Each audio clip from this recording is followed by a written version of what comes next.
जय श्री कृष्ण। राधे राधे दोस्तों आज मैं आप लोगों को लड्डू गोपाल की एक ऐसी अद्भुत दिल को स्पर्श करने वाली बिल्कुल सत्य लीला कथा सुनाऊंगी जिसे सुनकर आपकी आंखों से आंसू आ जाएंगे। हमारे छोटे से बाल गोपाल अपने भक्तों के साथ न जाने कितनी लीलाएं करते हैं। आज भी इस कलयुग में हजारों भक्त नित्य प्रतिदिन अपने लड्डू गोपाल की लीलाओं का अनुभव कर रहे हैं।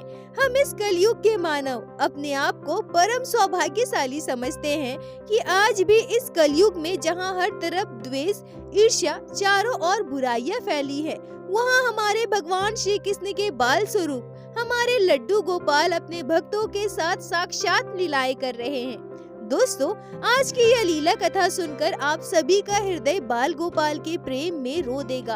आप यह समझ पाओगे कि जिनको हम हमारे ठाकुर जी भगवान श्री कृष्ण के रूप में, आराध्य के रूप में पूजते हैं, वो भगवान श्री कृष्ण के बाल गोपाल हमारे छोटे से लड्डू गोपाल भक्तों के साथ कितनी लीलाएं कर रहे हैं। वीडियो को पूरा अवश्य देखिएगा दोस्तों। आशा करती हूँ आज की यह अद्भुत लीला कथा आपके हृदय को स्पर्श करेगी। आज की यह लीला कथा हमारे साथ शेयर की है पश्चिम बंगाल के मायापुर में रहने वाली शेफाली पात्रा जी ने। शेफाली जी हमसे कहती हैं कि पहले हम झारखंड में रहते थे, पर मेरे हस्बैंड की सरकारी नौकरी पश्चिम बंगाल में लग गई और इसलिए हम पश्चिम बंगाल के मायापुर में शिफ्ट हो गए और अब हम सभी यहीं रहते हैं। हमारे यहाँ पश्चिम बंगाल में जहाँ अभी हम लोग रह रहे हैं, यहाँ दुनिया का सबसे बड़ा इस्कॉन मंदिर है। शेफाली जी कहती हैं कि मैं बचपन से ही लड्डू गोपाल की सेवा अपने मायके में होते देखी हूँ। मेरी मम्मी बड़े ही प्यार से लड्डू गोपाल की सेवा करती थी। बाल गोपाल के प्रति श्रद्धा भक्ति मेरे मन में तो बचपन से ही थी, पर जब मैं शादी के बाद अपने ससुराल आई तो मैंने यहाँ भी भक्ति का माहौल देखा। मैं अपने आप को परम सौभाग्यशाली समझती हूँ जो मेरे ससुराल में भी मुझे लड्डू गोपाल की सेवा मिली। मैं बड़े ही प्यार से अपने सासू माँ के साथ मिलकर लड्डू गोपाल की सेवा किया करती हूँ। क्योंकि अब हम लोग पूरी तरह से मायापुर में शिफ्ट हो चुके थे, इसलिए हमने अपना घर भी बनवा लिया है। इसलिए अब हमारा मायापुर इस्कॉन मंदिर आना जाना बहुत बढ़ गया था।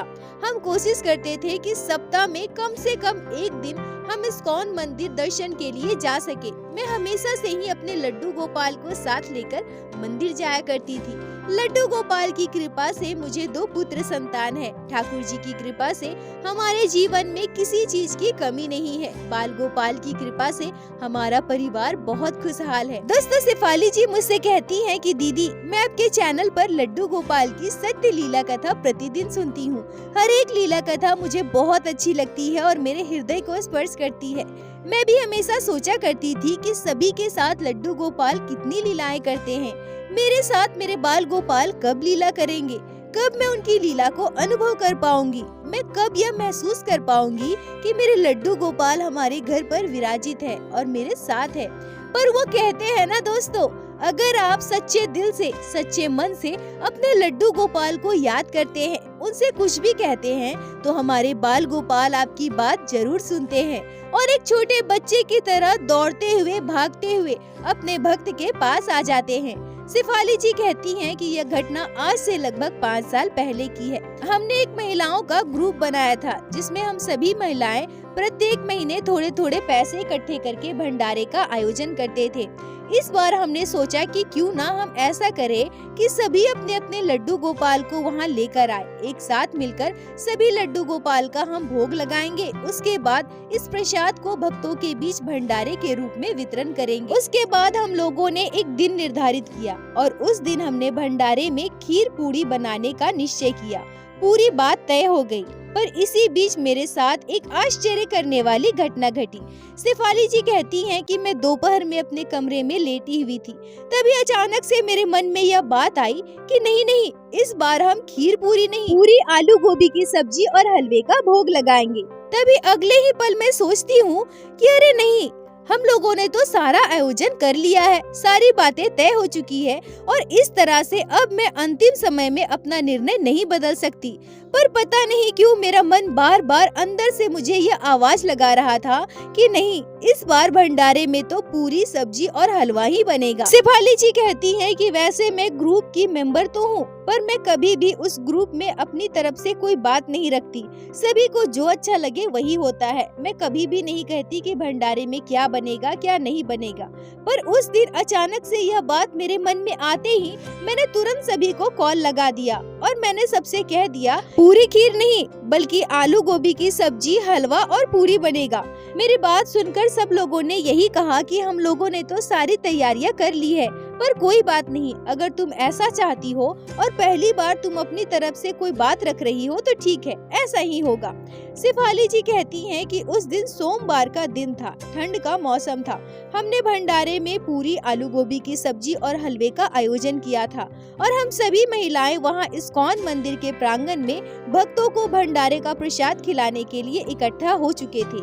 हम सभी अपने अपने लड्डू गोपाल को सुंदर सुंदर पोशाक पहनाकर सुंदर सा श्रृंगार करके लेकर आए थे। सभी के लड्डू गोपाल बहुत ही प्यारे, बहुत ही सुंदर लग रहे थे।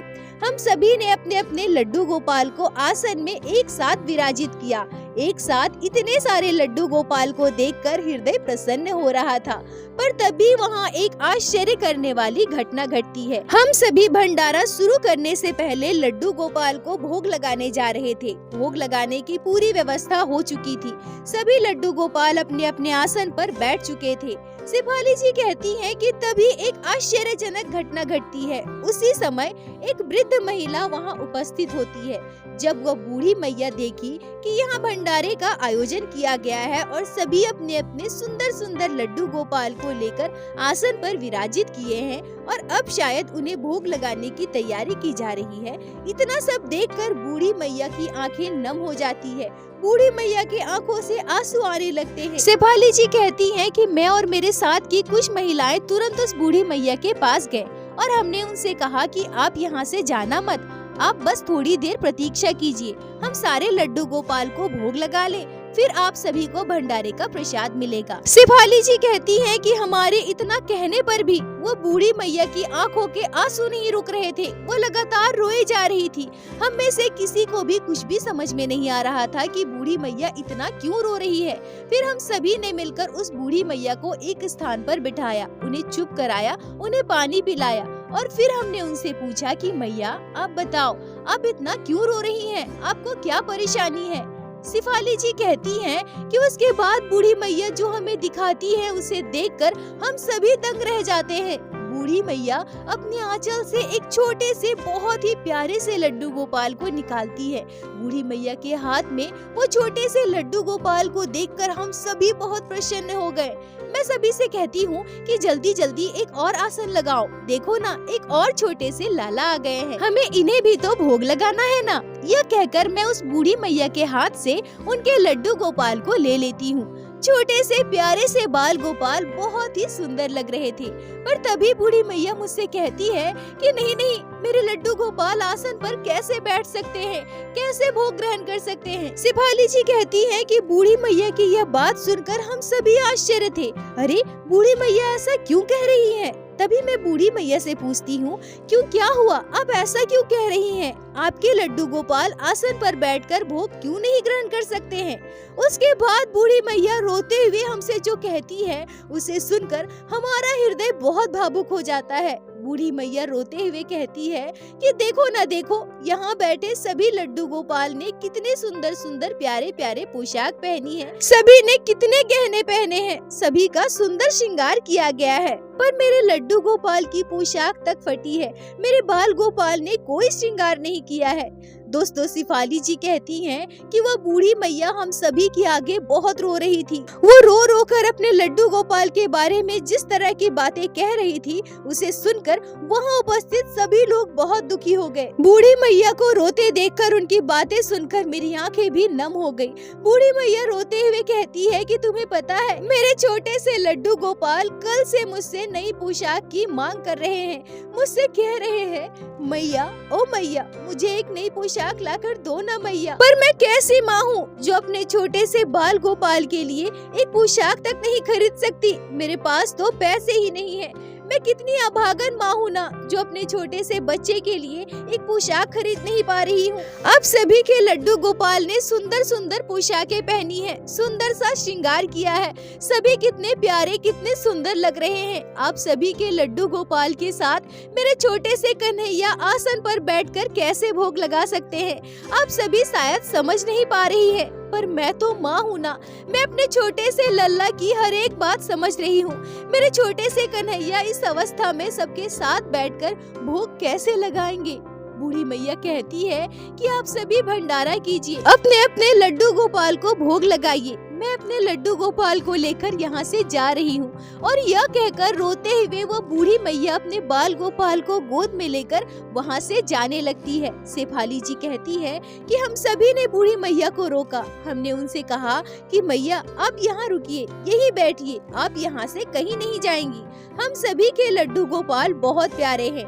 लड्डू गोपाल भले ही किसी भी स्वरूप में हो, किसी भी अवस्था में हो, पर वो भगवान है, हम सभी के पूजनीय है, आराध्य है। पर आप तो अपने लड्डू गोपाल की मैया है ना, शायद इसलिए आप अपने कान्हा के दर्द को समझ पा रही हैं। पर हम सभी तो भक्त है ना मैया, आपके लड्डू गोपाल हमारे भगवान है, और हम भला अपने भगवान को बिना भोग लगाए यहाँ से कैसे जाने दे सकते हैं। यह कहकर मैंने बूढ़ी मैया को वहीं बैठा दिया और उनसे कहा कि अब आप कहीं नहीं जाएंगी, आप यहीं बैठिए, मैं थोड़ी देर में वापस आती हूँ। फिर मैं एक और महिला के साथ बाजार चली गई और मैंने वहाँ से लड्डू गोपाल के लिए ढेर सारी सुंदर सुंदर पोशाकें खरीदी और उनकी ज्वेलरी खरीदी। ढेरों श्रृंगार का सामान खरीद कर वापस आई। मैं वापस आकर देखती हूँ तो बूढ़ी मैया अपने लड्डू गोपाल को गोद में लेकर उसी स्थान पर बैठी है जहाँ मैंने उन्हें बैठने के लिए कहा था। मैंने बूढ़ी मैया से कहा कि मैया कहाँ है आपके लड्डू गोपाल? लड्डू गोपाल को आप मुझे दीजिए।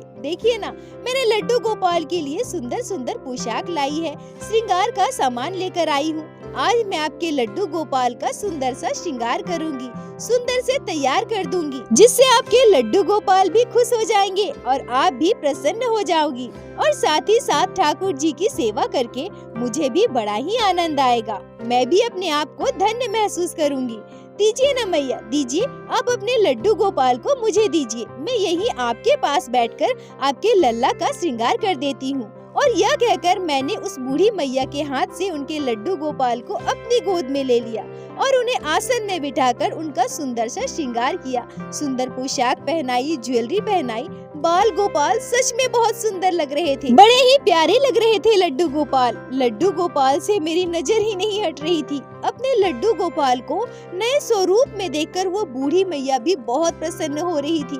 मैंने बूढ़ी मैया से कहा कि मैया अब मैं आपके लड्डू गोपाल को बाकी सारे लल्ला के साथ बिठाकर भोग लगाती हूँ। मैया खुशी खुशी कहती है कि हाँ, अब मेरे लड्डू गोपाल भोग ग्रहण करेंगे। मेरे छोटे से लल्ला कितने प्यारे लग रहे हैं। शेफाली जी कहती है कि मैंने बूढ़ी मैया के लड्डू गोपाल को आसन पर बिठाया और जैसे ही अब मैं लड्डू गोपाल को भोग लगाने के लिए थाली परोसती हूँ, तभी एक आश्चर्य करने वाली अद्भुत घटना घटती है, जिसे सुनकर आप सभी के रोंगटे खड़े हो जाएंगे। बूढ़ी मैया ने जैसे ही देखा कि मैंने थाली में पूरी, आलू गोभी की सब्जी और हलवा परोसी है, बूढ़ी मैया तुरंत बोल उठी, अरे ये क्या, मेरे लल्ला के लिए पूरी सब्जी और हलवे का प्रसाद।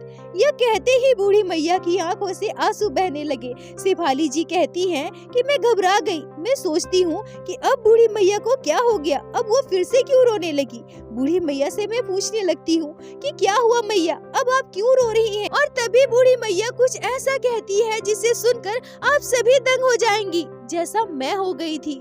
बूढ़ी मैया कहती है कि तुम्हें पता है, मेरे लड्डू गोपाल कल से ही मुझसे नई पोशाक की मांग कर रहे थे, वो तो तुमने दिलवा दिया, पर इसके साथ साथ मेरे लड्डू गोपाल मुझसे कल से कह रहे थे, मैया मुझे पूरी खानी है, मुझे हलवा खाना है, मुझे आलू गोभी की सब्जी खानी है मैया। और देखो ना, आज मेरे लल्ला को वो सारी चीजें मिल रही है। मेरे लल्ला पूरी, हलवा, सब्जी का भोग लगाएंगे। आज मैं बहुत प्रसन्न हूँ, मैं बहुत खुश हूँ। मेरे लल्ला आज पेट भरकर भोजन ग्रहण करेंगे। मेरे लल्ला ने सुंदर वस्त्र धारण किया है। आज मेरे लल्ला कितने खुश है। को ना देखो, देखो बिटिया, मेरे लड्डू गोपाल मुस्कुरा रहे हैं। शेफाली जी कहती हैं कि ये सारी बातें वो मैया इस तरह से बता रही थी जैसे वो अभी देख पा रही हैं कि उनके लड्डू गोपाल मुस्कुरा रहे हैं। मेरे रोंगटे खड़े हो गए। मैंने उस समय उस बूढ़ी मैया से और कुछ भी नहीं कहा। मैंने लड्डू गोपाल को भोग लगाया। भोग लगाने के कुछ देर के बाद हमने भंडारा प्रारंभ कर दिया। सभी भक्तों के बीच हमने भंडारे का प्रसाद वितरण किया। उस बूढ़ी मैया ने भी भंडारे का प्रसाद ग्रहण किया। उसके बाद वो बूढ़ी मैया मुझसे कहती है कि बिटिया, अब मैं चलती हूँ। मैं आज बहुत प्रसन्न हूँ और देखो ना, मेरे लल्ला भी कितने प्रसन्न हैं। वो मंद मंद मुस्कुरा रहे हैं। शेफाली जी कहती हैं कि मैंने लड्डू गोपाल के लिए ढेर सारी पोशाक खरीदी थी, ढेर सारा श्रृंगार का सामान खरीदा था। मैंने वो सारी चीजें बूढ़ी मैया को दे दिया और मैंने बूढ़ी मैया से कहा कि मैया, ये लीजिए, आप अपने लड्डू गोपाल को प्रतिदिन सुंदर श्रृंगार करना और जब भी आपको किसी भी चीज की जरूरत हो तो आप यहाँ आकर किसी से भी मेरे बारे में पूछ लेना। मेरा घर यहीं पास में ही है। आपको कोई भी मेरे घर का पता बता देगा। और अब आप परेशान मत होइए मैया, आपके लड्डू गोपाल बहुत सुंदर है, बहुत प्यारे हैं। आपके छोटे से कन्हैया के लिए कभी भी आपको किसी भी चीज की जरूरत हो तो आप मुझे जरूर याद करना। शेफाली जी कहती हैं कि बूढ़ी मैया ने खुशी खुशी मुझे ढेरों आशीर्वाद दिया और अपने लड्डू गोपाल को गोद में लेकर वहाँ से सारा सामान लेकर चली गई। पर ये सारी बातें मेरे दिमाग में घूम रही थी। मैं समझ नहीं पा रही थी कि आज ये सब क्या हुआ। मैं रात को जब अपने बिस्तर पर लेटी थी और सोने की कोशिश कर रही थी तो बार बार मैं ये सारी बातें सोच रही थी। ये बातें मेरे दिमाग में घूम रहा था। मैं सोच रही थी कि ऐसा कैसे हो सकता है। चलो ठीक है, बूढ़ी मैया हमसे मिली और मैंने उनके लड्डू गोपाल के लिए पोशाक खरीदा। और वो तो एक माँ है ना, माँ अपने बच्चों के साथ बहुत लगाव महसूस करती है और अपने बच्चे की मन की हर एक बात समझ पाती है। इसलिए मैया यह समझ पाई कि उनके लड्डू गोपाल को नई पोशाक चाहिए। लड्डू गोपाल पोशाक की मांग कर रहे हैं, पर यह कैसे संभव है कि उनके लड्डू गोपाल हलवा पूरी सब्जी खाने की मांग कर रहे हो। और आज ही हमारे भंडारे में हमने हलवा पूरी और सब्जी बनवाया था और मैं तो आज से पहले कभी भी इस बात का निर्णय नहीं लेती थी कि भंडारे में क्या बनना है। फिर कल मेरे मन में अचानक से यह बात क्यों आई कि भंडारे में हमें हलवा पूरी और सब्जी बनाना है। ये लड्डू गोपाल की कैसी लीला है। आज मेरे कान्हा ने मेरे साथ यह कैसी लीला की है। क्या सच में लड्डू गोपाल की यह कोई लीला है या फिर बस एक इत्तेफाक है। शेफाली जी कहती हैं कि यह बातें सोचते सोचते मैं सो गई। तभी अचानक से मेरे साथ एक चौंका देने वाली घटना घटी। मैं गहरी नींद में सो रही थी। तभी अचानक से मुझे एक आश्चर्य करने वाला सपना आया। मैं अपने सपने में उसी बूढ़ी मैया को देखती हूँ। मैं अपने सपने में देखती हूँ कि वो बूढ़ी मैया अपने लड्डू गोपाल को गोद में लेकर मेरे आगे खड़ी है। पर वो बूढ़ी मैया उस अवस्था में बिल्कुल भी नहीं है जिस अवस्था में मैंने उन्हें देखा था। जब वो मुझसे मिली थी तो उन्होंने फटी पुरानी साड़ी पहन रखी थी। उनके लड्डू गोपाल की पोशाक भी फटी हुई थी। उनके हालात बहुत ही खराब थे। पर मेरे सपने में बूढ़ी मैया बहुत ही सुंदर लग रही हैं। उन्होंने नई साड़ी पहनी है। 16 श्रृंगार के साथ बूढ़ी मैया अपने प्यारे से लड्डू गोपाल को गोद में लेकर खड़ी है और मुझे देखकर मुस्कुरा रही है। और सबसे आश्चर्य की बात तो यह है कि उनके छोटे से बाल गोपाल वही पोशाक पहने हैं जो पोशाक आज मैंने अपने हाथों से उनके लड्डू गोपाल को पहनाई थी। लड्डू गोपाल ने वही श्रृंगार किया था। ऐसा लग रहा था मानो बूढ़ी मैया के साथ साथ उनके छोटे से बाल गोपाल मेरी ओर देख रहे हैं और मंद मंद मुस्कुरा रहे हैं। तभी कुछ ऐसा होता है जिसे सुनकर आप सभी के रोंगटे खड़े हो जाएंगे, जैसा उस समय मेरे साथ हुआ था। अचानक से मैं क्या देखती हूँ कि बूढ़ी मैया अपने हाथ में एक बड़ी सी थाली लिए हुए है और उस थाली में आलू गोभी की सब्जी, पूरी और हलवा है। और वो मैया बड़े ही प्यार से अपने लड्डू गोपाल को पूरी, सब्जी और हलवे का भोग लगा रही है और मेरी ओर बार बार देखकर मुस्कुरा रही है। शेफाली जी कहती है कि वो बूढ़ी मैया और उनके लड्डू गोपाल के उस दिव्य स्वरूप के दर्शन आज तक मैं नहीं भूल पाई हूँ। उनके चेहरे पर एक अलग ही तेज था। बूढ़ी मैया मेरे बहुत करीब थी, पर मैं उससे कुछ बात नहीं कर पा रही थी। वो बस मेरी ओर देख रही थी और मुस्कुरा रही थी, अपने लल्ला से प्यार कर रही थी, अपने लल्ला से लाड लड़ा रही थी, अपने हाथों से अपने छोटे से लड्डू गोपाल को भोग लगा रही थी और बार बार बस मेरी ओर देखकर मुस्कुरा रही थी। तभी थोड़ी देर के बाद वो बूढ़ी मैया मेरे सर पर हाथ रखती है, मेरे सर पर हाथ फेरती है और अपने लड्डू गोपाल को मेरी गोद में दे देती है। मैं उनके लड्डू गोपाल को गोद में लेकर अपने सीने से लगा लेती हूँ और वो बूढ़ी मैया मेरे सर पर हाथ फेरती रहती है और तभी अचानक मेरी आंखों के आगे अंधेरा छा जाता है। मैं कुछ भी नहीं देख पा रही थी। कुछ पल के लिए मेरा शरीर शिथिल हो गया। मुझे ऐसा लग रहा था कि मैं अब ना कुछ सोच पा रही हूँ, ना ही कुछ समझ पा रही हूँ, ना ही मैं कुछ देख पा रही हूँ, ना ही कुछ मैं बोल पा रही हूँ। तभी अचानक से मेरी आँख खुल गई, मेरा सपना टूट गया। मैं उठकर बैठ गई। मैं इधर उधर देखने लगी कि कहाँ है कोई, कहाँ है वो बूढ़ी मैया, कहाँ है उनके लड्डू गोपाल, पर कहीं कोई नहीं थे। शेफाली जी कहती हैं कि मैं आज तक समझ नहीं पाई कि वो बूढ़ी मैया कौन है जो मेरे सपने में अपने दिव्य स्वरूप के दर्शन मुझे देकर गई। वो कौन थी? उन्होंने अपने प्यारे से छोटे से लड्डू गोपाल को मेरी गोद में दिया। मैं अपने आप को बहुत सौभाग्यशाली समझती हूँ और ये तो साक्षात ठाकुर जी की लीला ही है, क्योंकि मेरे साथ एक के बाद एक जो सारी घटनाएं घटी वो चमत्कार नहीं तो और क्या है। शेफाली जी कहती हैं कि मैं वर्षों से लड्डू गोपाल की सेवा कर रही हूँ। हमारे परिवार में सभी लड्डू गोपाल से बहुत प्रेम करते हैं। हम इस्कॉन टेम्पल से जुड़े हुए हैं और वहाँ अपनी सेवाएं भी देते हैं। और दीदी, मैं जब भी आपके चैनल पर लड्डू गोपाल की लीला कथा सुनती थी तो मैं हमेशा सोचती थी कि मेरे बाल गोपाल मेरे साथ कब लीला करेंगे, और शायद इस लीला के जरिए लड्डू गोपाल ने मुझे अपनी लीला का अनुभव कराया। ये लड्डू गोपाल का चमत्कार नहीं तो और क्या है, ये लड्डू गोपाल की लीला नहीं तो और क्या है। आज लड्डू गोपाल की कृपा से हमारा परिवार बहुत खुशहाल है। कभी भी हमारे परिवार में कोई भी मुसीबत आए, हम सब कुछ लड्डू गोपाल पर छोड़ देते हैं, बाल गोपाल को सौंप देते हैं। लड्डू गोपाल ही हमारा सहारा है, वही हमें हर एक मुसीबत से पार लगाते हैं। शेफाली जी, आपका बहुत बहुत धन्यवाद जो आपने लड्डू गोपाल की ये अद्भुत लीला हमारे साथ शेयर की, जिसे मैं हमारे चैनल के माध्यम से बाकी सारे भक्तों तक पहुंचा सकी। अपना साथ और प्यार ऐसे ही बनाए रखें। और दोस्तों, मेरे साथ एक बार प्रेम से कहिए, बोलो बाके बिहारी लाल की जय, लड्डू गोपाल की जय, जय जय श्री राधे। दोस्तों, यदि आप लोगों को आज की यह लीला कथा अच्छी लगी हो, आपके हृदय को स्पर्श की हो, तो कृपया वीडियो को लाइक करके अपने दोस्तों के साथ शेयर अवश्य करें, जिससे बाकी भक्त भी लड्डू गोपाल की इस अद्भुत लीला कथा को श्रवण कर सके। और हमारे चैनल को सब्सक्राइब करें, जिससे प्रतिदिन आप लोग हमारे चैनल पे श्री बाके बिहारी श्री लड्डू गोपाल की लीला कथा सुन सके। दोस्तों, यदि आपके जीवन में घटी हो कोई भी चमत्कारी घटना या लड्डू गोपाल ने कभी भी की हो कोई भी लीला जिसे आप हम सभी के साथ शेयर करना चाहते हैं, तो कृपया हमें इंस्टाग्राम पे मैसेज करें। हम आपसे कांटेक्ट करेंगे और आपकी उस लीला कथा को हमारे चैनल पे बाकी सारे भक्तों के साथ शेयर अवश्य करेंगे। लड्डू गोपाल की कृपा आप पर और आपके पूरे परिवार पर बनी रहे। राधे राधे दोस्तों।